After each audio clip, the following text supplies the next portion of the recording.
2018년도 한 해 여러분들이 항상 기억하시고 붙잡아야 될 말씀이 이사야 62장 10절로 12절 말씀 오늘 보도록 하겠습니다.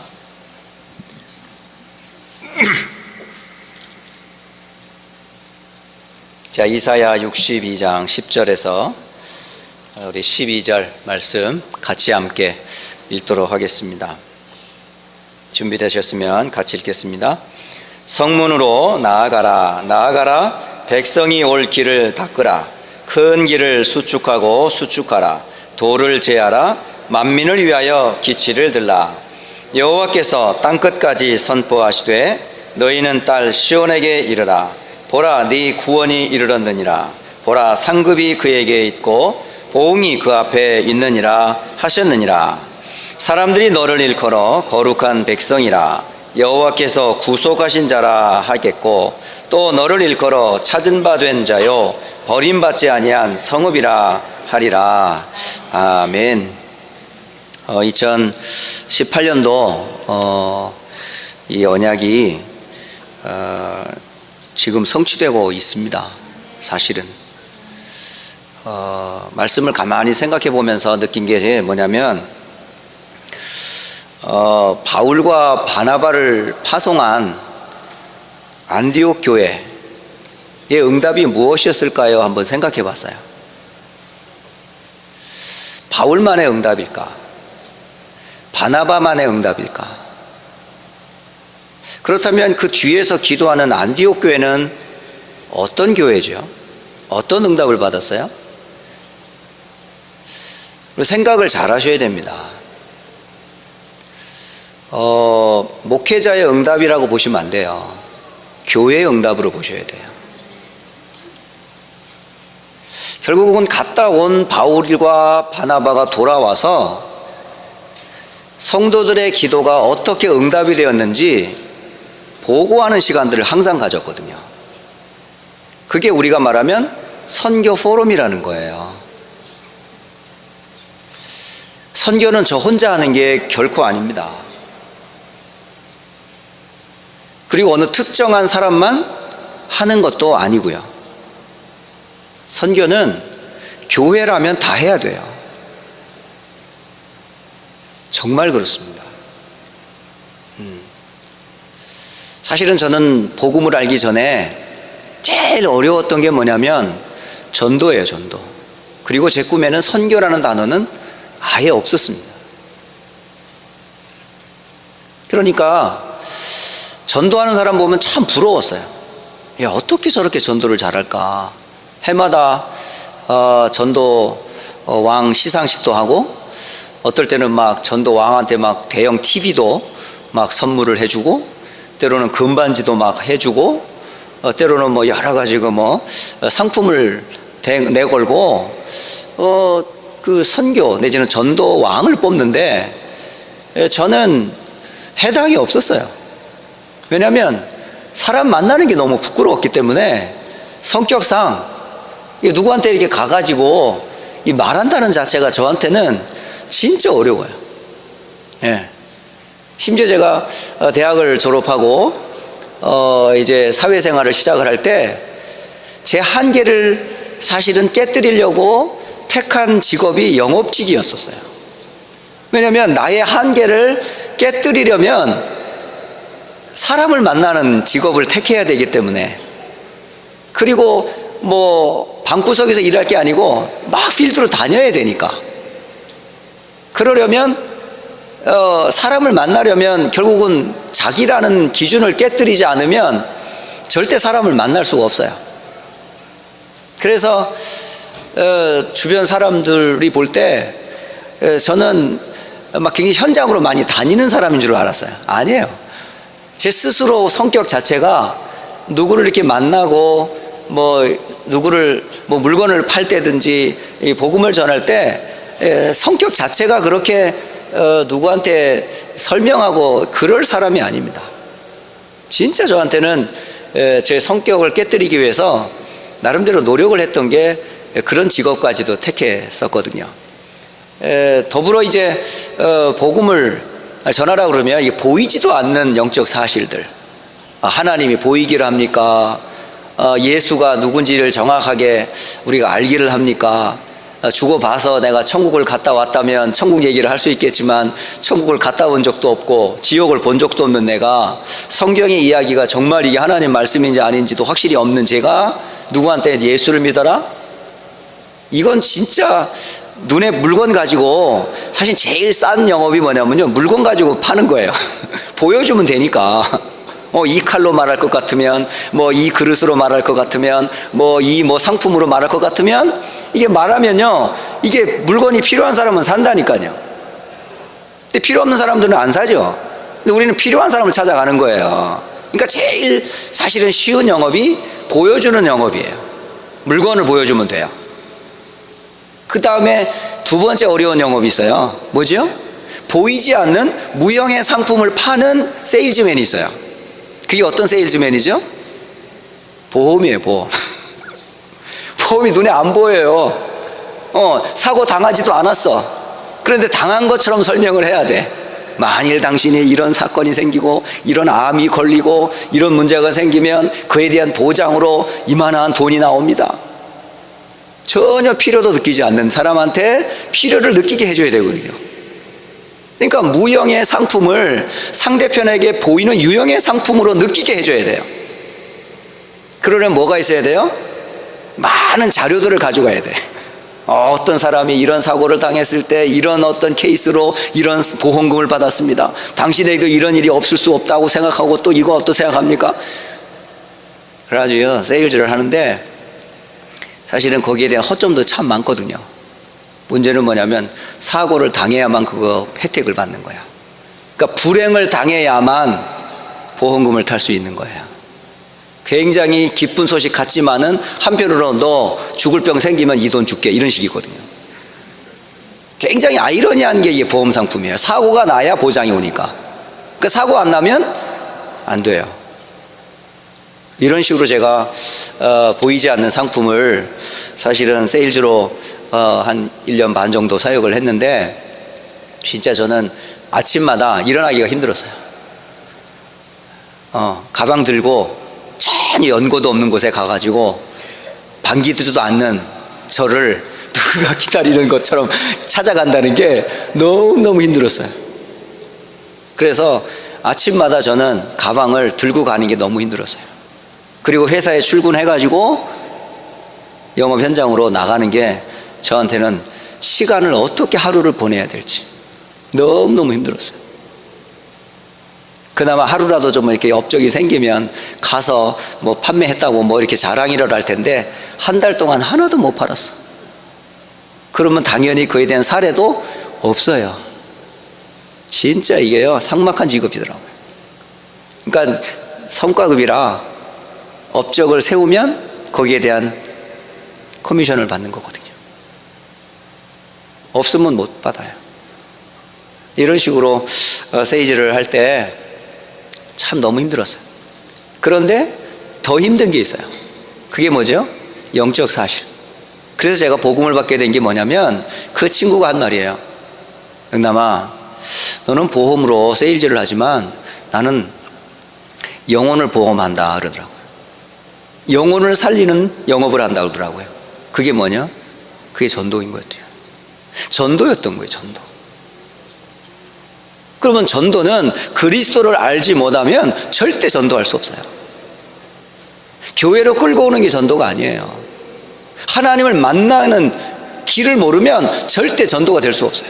하나님을 못 만나면 하나님 만나는 길을 가르쳐 줄 수도 없는 거예요. 그런데 어떻게 하나님을 알고 어떻게 하나님 만나는지 확실한 증거를 맛보지 않고서는요, 전도라는 게 진짜 어렵습니다. 근데 하나님을 만나는 길이 있었잖아요. 그 길의 증거가 성경에 나와 있어요. 그 성경이 곧 누구를 얘기해요? 그리스도를 알고 나서부터요, 저는 전도가 진짜 쉬웠어요. 그래서 아침이 너무 좋았어요. 신학교 갔다가 끝나면 교회 봉고차 몰고 제가 졸업했던 학교로 들어갔어요. 저를 아는 병원에 찾아갔어요. 그리고 가족들에게 찾아갔어요. 그게 저의 일상이었었어요. 그런데 그렇게 일찍 일어나서 밤늦게 돌아오는데도 지치지가 않아. 아침이 되면 또 힘이 나. 그런 생활을 한참 하다 보니까 지금 이 자리까지 온 거예요. 정신없이 뛰었어요. 너무너무 행복했거든요. 근데 제가 몰랐던 게 뭐냐? 교회를 몰랐고 참 전도와 선교를 이 다락방을 통해서 알게 된 거잖아요. 저는 올 한 해 제 아내가 그러더라고요. 당신이 지금 뛰는 걸로 보면 10년 목회한 사람처럼 뛰는 것 같아. 어느 정도 발판을 깔아놓고 뛰어야 되는데 깔아놓지도 않고 막 뛰는 사람 보니까 목회 10년을 한 사람처럼 그렇게 뛰어다니면 어떡하냐고. 글쎄요, 저도요, 제가 아까 말했지만 성격상 그렇게 뛰어다니는 사람이 아니거든요. 근데 뛰어다닐 수밖에 없도록 보여요. 진짜로. 근데 그게 저 개인만 뛰는 거라 생각하지 않아요. 저는 교회의 응답이라고 저는 생각해요. 물론 이 부분들이 이해가 되시는 분들은 이해가 되실 수 있지만 한편으로 이해가 안 되는 분은 그게 목사님의 응답이죠. 그럴 수도 있겠죠. 근데 성경적으로 보면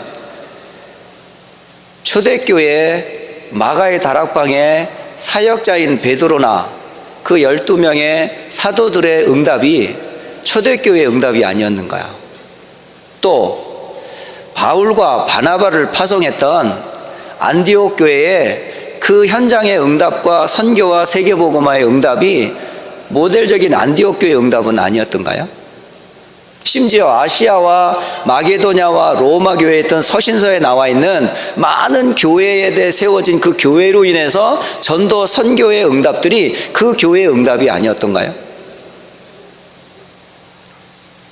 우리는 성경적으로 볼 때 목회자와 그 교회와 우리 렘넌트는 한 몸이에요. 그 가운데 뛰는 사람이 있고 서포트하는 사람이 있고 기도하는 사람이 있고 준비해야 될 사람이 있는 거죠. 결국은요, 함께 가는 거예요. 함께. 신기한 거는 갔다 오고 나면 피곤해야 되는데 안 피곤해요. 왜? 너무 기뻐서, 너무 행복해서. 그래서 제가 질문하고 성도들에게 권유하는 게 그거예요. 함께 가보자고. 함께 가보면 하나님께서 하시는 일들을 볼 수 있다고. 물론 육신적으로는 고생이 돼요. 진짜로. 잠 제대로 못 자고요, 때로는 굉장히 바쁠 때도 많아요. 물론 어떨 때는 대접도 많이 받을 수도 있어요. 근데 그게 전부 만남의 축복 속에 포럼하는 동안에 많은 응답들을 서로 확인하게 됩니다. 전 그걸 보면서 그렇구나, 전도와 선교, 세계복음화는 혼자 하는 거 아니에요. 함께 하는 거예요. 함께. 그래서 사실은 제가 파나바 이번에 집회를 갈 계획이 사실은 없었어요. 사실은. 그런데 파나마가 가야 될 이유가 하나가 생긴 거예요. 왜냐하면 온두라스에서 한 분의 목사님이 계시다는 소식을 들었어요. 저는 파나마를 가는 게 아니라 온두라스에 누군가가 온다는 것을 듣고 가는 거예요. 물론 그 사람이 올 수도 있고 못 올 수도 있어요. 진짜로. 그런데 제 마음에 온두라스라는 생각이 들더라고요. 거기 온다는 거예요, 파나마에. 그리고 그 파나마 현장에서 다른 많은 히스패닉 성도들이 모이는 그곳에 안디옥 교회와 히스패닉 사역에 도움을 줄 사람이 있을 것 같은 생각이 들어요. 부르면 올 수 있는 훈련을 시켜줄 만한 그런 사역할 수 있는 분이 있을 것 같아요. 왠지 모르게 뭔가가 준비되어 있는 것 같은 그런 자꾸 마음이 열리는 거야. 근데 저는 마음만 있었고 갈 계획은 없었어요. 그런데 난데없이 장로님들끼리 서로 목사님이 가셔야 될 것 같다는 생각이 자꾸 마음을 모아주신 것 같아요. 제가 가는 게 중요한 게 아니라 하나님께서 목사님을 통해서 연결해 줘야 될 뭔가 있는 것 같다는 것을 목사님 장로님들 마음에 뭔가 이게 열어주신 것 같아요. 그리고 멀리 봤을 때는 우리 온두라스 사역과 히스패닉 사역과 또 많은 선교 사역에 그런 응답들이 올 거니까요. 그래서 저는 지금 파나마 캠프에 사실은 이번에 8월 31일부터 9월 2일까지 2박 3일 동안 파나마를 잠깐 방문을 하게 되는데 지금 그 파나마에 있는 우리 선교사님하고 또 이미 컨택이 됐고요. 그리고 페루에 지금 연결되어지는 또 사역자 한 사람이 연결되어서 이번에 또 만남을 함께 동행하는 우리 장로님과 이게 미팅을 하기로 이미 약속이 되어 있고요. 그리고 그 이후에 또 현지인들과 또 어떻게 이후에 또 응답을 받게 될지 굉장히 저는 좀 기대가 돼요, 사실은. 어쨌든 1차적으로는 목회자의 응답으로 보지 마시고 교회의 응답으로 봤으면 좋겠어요. 그리고 함께하는 응답으로 받았으면 좋겠고요. 다민족 복음화와 세계 복음화의 가장 중요한 것은 교회예요, 교회. 그러니까 그 교회에 실제적으로 여러분들이 가장 응답을 많이 받을 거예요. 이거 제가 그냥 빈말로 하는 게 아니에요. 분명히 전도자 배후에는 그 배후에서 응답받는 증인들이 있었어요. 그 응답의 주역으로 여러분이 그런 응답을 받기를 저는 원하는 거예요. 진짜 그래요. 또 렘넌트들이 그런 응답을 받기를 진짜 기도하고. 그래서 어려서부터 전도 선교지를 사실은 봐야 돼요. 그래야 돼요. 그러니까 복음 받고 나서 제일 먼저 깨달아야 될 게 뭐냐면 그렇지 않았던 과거를 가졌던 나와 같은 사람의 주변에 너무 많아요. 제가 한국에 가서 관심은 하나밖에 없어요. 어떻게 하든지 휴스턴 안디옥 교회와 이 교회를 통해서 전도 선교의 방향 맞추어서 진짜 응답받게 할까. 그래서 제가 서점을 갔어요. 서점을 갔는데 제 관심 있는 게 하나가 딱 있었어요. 그게 뭐냐면 새가족들 어떻게 도와줄 수 있을까. 그런데 그 여러 새가족에 대한 교재들이 많더라고요. 근데 제 본 책 중에 새가족에 대한 얘기를 쭉 하는데 마음에 딱 하나 드는 게 있었어요. 그게 바로 뭐냐면 새가족 주변에 가장 많은 전도 대상자가 있다는 거예요. 기존 신자보다 새가족 주변에 거의 불신자들이니까. 그러니까 그 새가족에게 뭘 심어라? 전도와 선교의 마인드를 심어야 전도와 선교의 열매를 맺는다는 거죠. 그게 확 들어왔어요. 그렇구나. 목사 주변에는 목사가 많아요. 장로님들 주변과 신앙생활 오래 하신 분들은 기존 신자들이 많을 거예요. 그런데 새가족 주변에 누구예요? 불신자 친구들이 되게 많아요. 다 전도 대상자예요. 다 구원의 대상자인 거예요. 그러니까 선교의 방향을 어디다 둬야 되겠다? 이제 신앙생활을 시작한 새가족들에게 무엇을 심어라? 바른 복음을 심고 바른 전도와 선교를 심어야 처음부터 전도와 선교를 이해할 수 있겠구나. 한참 교회 신앙생활을 한 다음에 전도 선교를 가르쳐주기 너무 늦다는 거죠. 심지어 역사적으로도 무디 목사님 주변에 전도자로 선교사로 하나님이 크게 쓰임받았던 한 분이 계세요. 그분이 대학생 때 복음을 받아가지고요 그날 바로 전도했어요. 그리고 그분이 무디 신학교의 교장까지 되셨어요.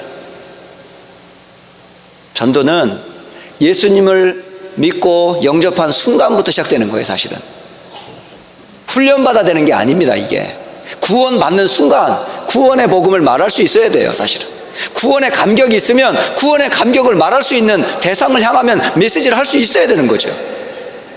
1단계 훈련을 받고 몇 단계 훈련을 받아야 전도 선교하는 게 아닙니다. 좀 더 체계를 갖추고 좀 더 그 시스템을 지속하기 위해서 나름대로 체계적인 훈련이 필요하지만은 궁극적으로 말하면 구원받는 순간 전도는 시작되는 거예요. 선교는 시작돼야 돼요.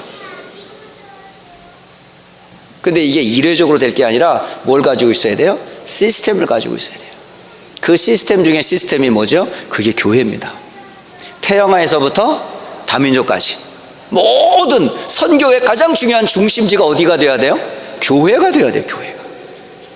그러니까 교회를 뒤로 하고는 전도와 선교는 있을 수가 없어요. 있다고 해도 그게 지속이 안 돼요. 그래서 저는 복음, 전도, 선교의 가장 중요한 베이스가 어디다? 교회다. 교회. 거기에는 직분별로 목회자도 있고 중직자도 있고 성도도 있고 렘넌트도 있잖아요. 그러니까 전 계층 일생을 두고 신앙생활할 수 있는 모판, 발판이 있어야 되는데 그게 교회예요. 교회. 그 교회의 방향과 시스템이 뭘로 돼야 되느냐? 그게 바로 다민족 모든 열방으로 제자로 삼을 만민을 위해 기치를 들어야 될 그릇이 되어야 된다는 거죠. 그러면 하나님께서 다민족 복음을 할 만한 응답과 축복을 하나님이 주시게 되어 있어요. 그래서 언어도 분리해서 예배를 드린 거예요. 그래서 같은 시간대에 함께 예배하면서 그릇을 준비하는 거라고요. 지금 이런 부분에서 우리가 오늘만 좀 보지 마시고 좀 멀리 보시고 그리고 넓게 보시고 그리고 세계복음화는 다녀야 돼요. 제가 지금 다니는 이유 중에 하나가 뭐냐면요, 네트워크를 찾고 있습니다. 지금 신기한 거는 이런 마음을 갖고 있는데 전화가 와요. 자꾸.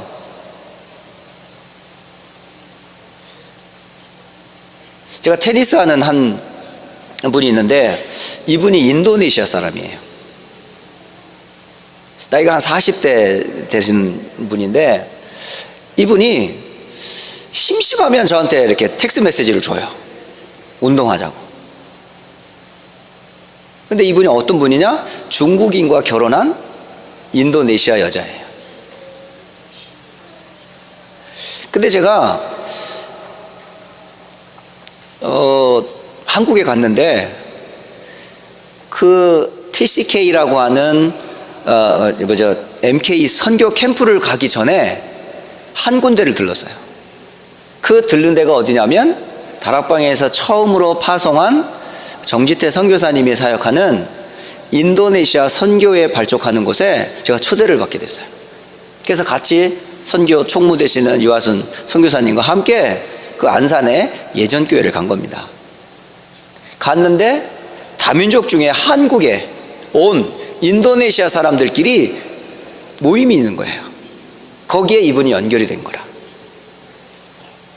그런데요, 신기한 거는 이분들이 어느 날 나는 알았네 한국말로 찬양하더라고요.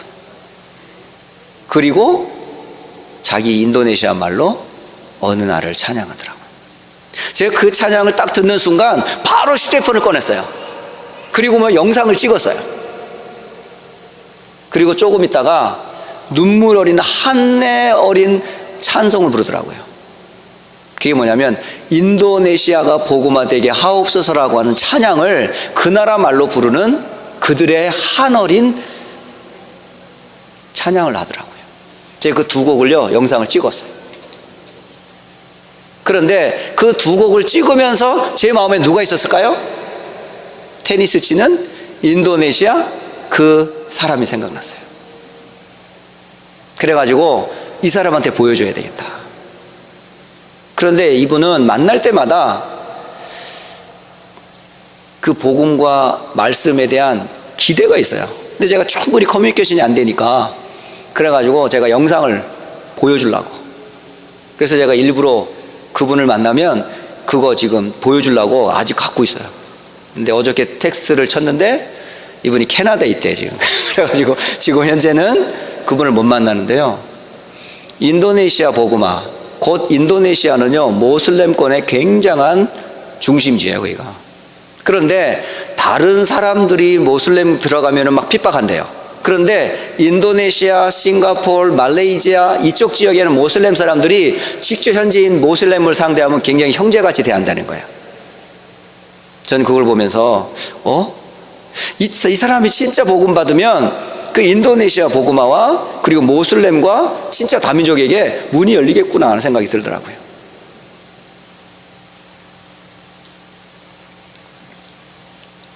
또 하나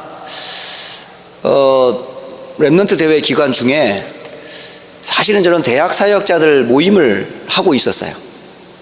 그리고 가는 중이었었어요. 또 연락이 왔어요. 이번에 인도 선교에 후원 교회 모임이 있는데 목사님이 오셨으면 좋겠다 그래가지고 제가 또 찾아갔어요. 갔는데 거기에 현지인 2명 그리고 한국에 후원하는 교회 그리고 실제로 그 인도에서 선교했던 선교사님 3분이 거기 계시더라고요. 그렇게 해서 연결이 된 거예요. 지금 우리는 그냥 인도를 선교하자는 게 아니라 인도를 선교할 사람을 찾고 있는 거예요 지금. 심지어 제가 서점 가가지고 인도를 모르잖아요. 우리 영광이가 갔다 와서 그 프레젠테이션 한 걸 보면서 참 여러 가지 힘들겠다는 것을 보면서 누가 그러더라고, 왜 하필 인도를 선교지로 뽑았냐 하면서 굉장히 좀 안타까워하는 랩런트도 있던데, 이제 몰라요 인도를. 하지만 인도는 알아야 되잖아요. 그래서 책으로나마 좀 인도를 보고 싶어가지고 제가 서점에 가서 인도에 관한 책 2권을 사가지고 왔어요. 거기서 오랫동안 인도 선교를 했던 선교사님이 쓴 인도 보고서더라고요. 사실 요즘 제 마음에 다른 게 생기는 게 아니고 진짜 우리 교회가 전도하는 교회, 선교하는 교회, 진짜 랩런트들과 중직자와 교역자와 목회자가 진짜 하나님이 원하는 안디옥 교회적인 그런 교회가 됐으면 좋겠다 라는 생각을 하니까 그렇게 막 이렇게 연결이 돼요. 사실은 실제로 그렇습니다.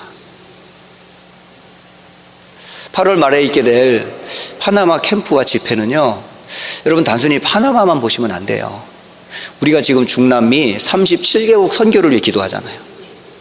그 중에 한 나라가 파나마이고 그 옆에 바로 온두라스가 있어요. 그리고 옆에 페루, 베네수엘라, 칠레, 그리고 저 브라질, 멕시코. 사실은 중남미 지역에 지금 계속 무슨 문이 열리는지 아세요? 예년과 다르게 지금 중남미 지역에 선교의 문이 계속 열리고 있어요. 그리고 현지인 제자들이 세워지고 있고 찾아지고 있어요. 그리고 시스템이 세워져 가고 있는 거예요. 그런데 왜 하필 온두라스는 없냐 이 말이에요. 있단 말이잖아요. 거기에 가면 돼요. 우리가 그래서 준비된 일꾼과 제자들이 일어나서 가야 돼요. 그래서 지금 그 연결을 하러 가는 거예요 제가. 아무튼 하나님이 지금 말씀을 이렇게 성취하고 계시더라고요. 성문으로 나아가라. 대로를 수축해라. 만민이 돌아올 길을 만들고 깃발을 들어야 될 거 아니에요.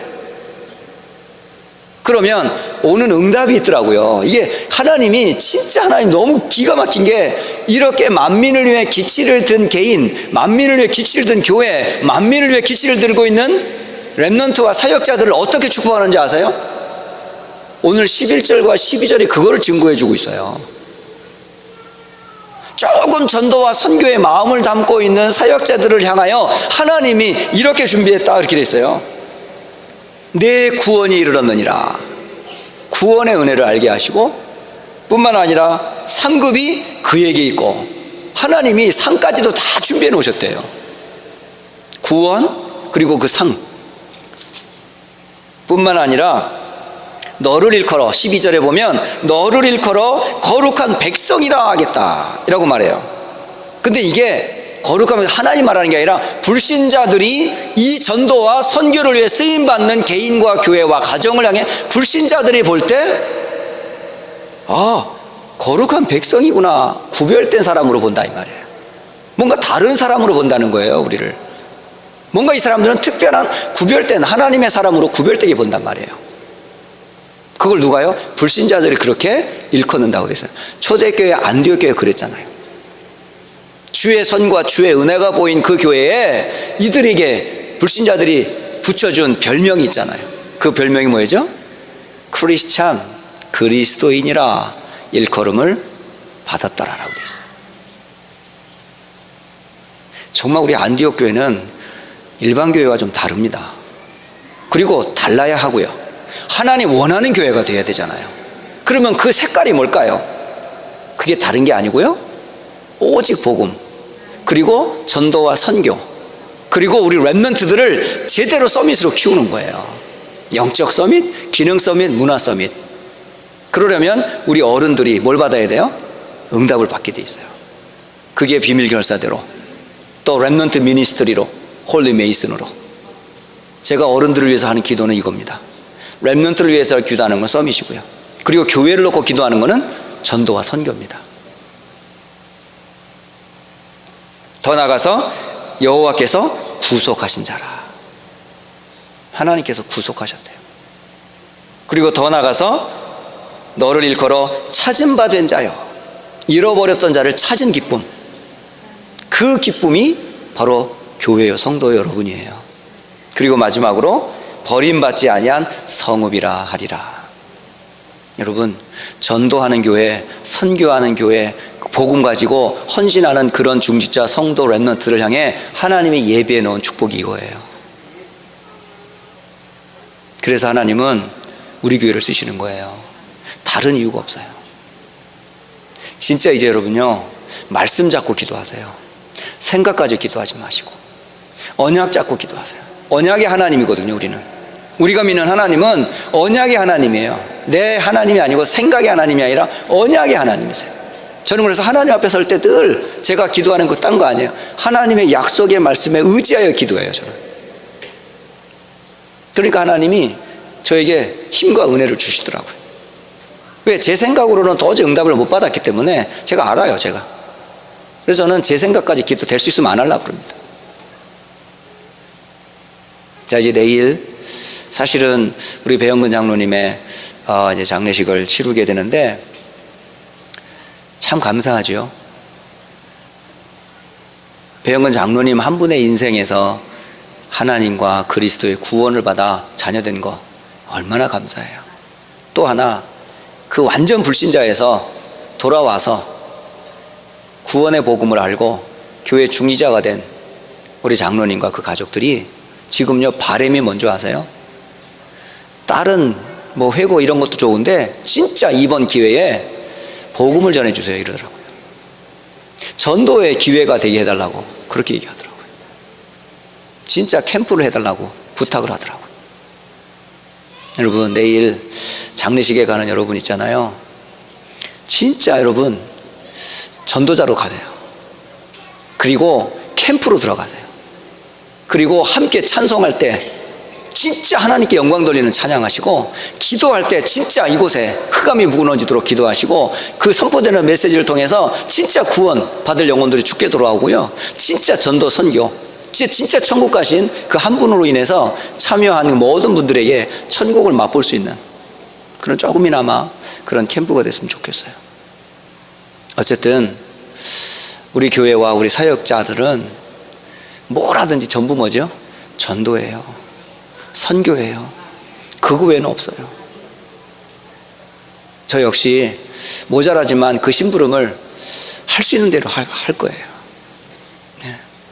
힘 주시는 대로 전도하는 교회로, 선교하는 그런 교회로 우리 후대들이 진짜 이 언약을 전달하는, 전도 선교하는 그런 교회가 된다 그러면 전 제 힘껏 하겠습니다. 헌신하겠습니다. 오늘 제1 우리 구역에서 헌신 예배를 인도하시는데, 진짜 제가 볼 때는 1구역만큼 지금 구역 예배가 가장 지금 영적으로 마가다락방의 모습을 재현하는 곳은 1구역밖에 없어요. 저기 전북 고창에 그 이성만 목사님이 증인이에요. 그 교회 안디옥 교회가 모델인데 그 현장이 1구역에서 봤다면서 꼭 얘기해달라고 그랬어요. 어쨌든 1구역 진짜 그 마가의 다락방에 그 언약이 여러분에게 지금 확인되고 있으니까 부러워하더라고요. 다른 구역도 좀 보여줬어야 되는데 제가 다른 구역은 못 보여줬어요. 시간이 없어서. 근데 어쨌든 다른 구역도 분발하시고 우리 1구역만큼은 제가 볼 때는 어느 교회에 가서도 간증할 만해요. 정말 자랑스럽습니다, 여러분. 존경스럽습니다, 여러분. 어쨌든 선교 헌신 예배, 우리 구역 예배를 통해서 또 다시 한번 확인하시고 계속 인도를 위해서, 선교지를 위해서 기도를 부탁하겠습니다. 기도하겠습니다. 하나님, 우리가 받은 구원의 복음이 나로만이 아니라 나로 시작해서 모든 열방과 만민을 향한 하나님의 계획임을 다시 한번 확인했습니다. 또 하나님이 휴스턴 안디옥 교회를 세우심은 목회자만이 아니라 모든 교역자, 중직자, 성도들이, 렘넌트들이 함께 안디옥 교회의 응답과 축복을 주시고자 세워주신 줄을 믿습니다. 더 나아가 만민을 향해 기치를 들라 하시며 이제 이 시대의 237개국 나라를 향하여 하나님이 전도와 선교의 문으로 귀한 교회를 사용하시되 특히 온두라스와 또 인도와 더 나아가 북한, 더 나아가서 237개국을 향한 전도와 선교의 시스템이 세워지기를 기도합니다. 이번에 진행되어지는 파나마 캠프와 집회를 통해 중남미 지역에 또 새로운 전도와 선교의 문이 열리도록 주여 축복해 주옵소서. 주 예수 그리스도의 이름으로 기도드립니다. 아멘.